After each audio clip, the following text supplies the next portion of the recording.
Chapter 1 Mr. Jones of the Manor Farm had locked the henhouses for the night, but was too drunk to remember to shut the pop-holes. With the ring of light from his lantern dancing from side to side, he lurched across the yard, kicked off his boots at the back door, drew himself a last glass of beer from the barrel in the scullery, and made his way up to bed, where Mrs. Jones was already snoring. As soon as the light in the bedroom went out, there was a stirring and a fluttering all through the farm buildings.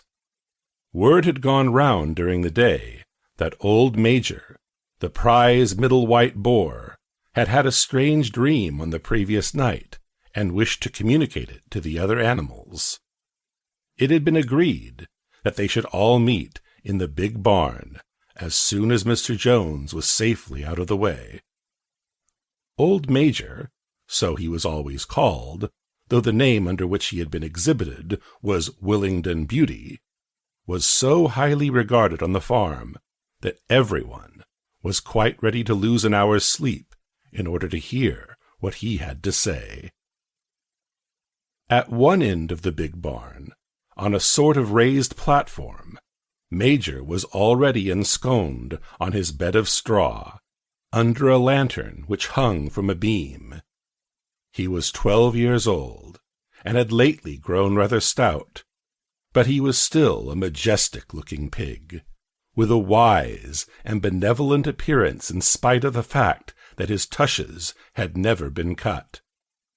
Before long, the other animals began to arrive and make themselves comfortable after their different fashions.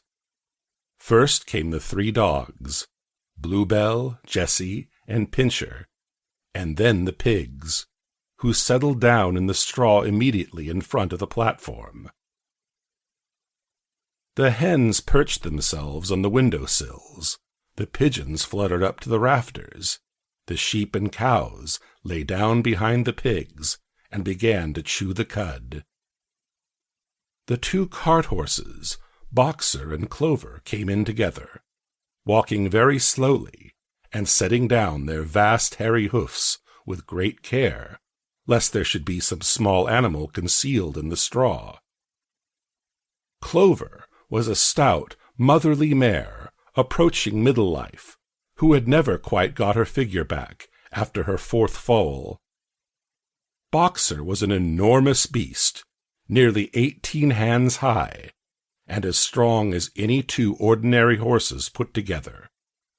A white stripe down his nose gave him a somewhat stupid appearance, and in fact he was not of first-rate intelligence, but he was universally respected for his steadiness of character and tremendous powers of work.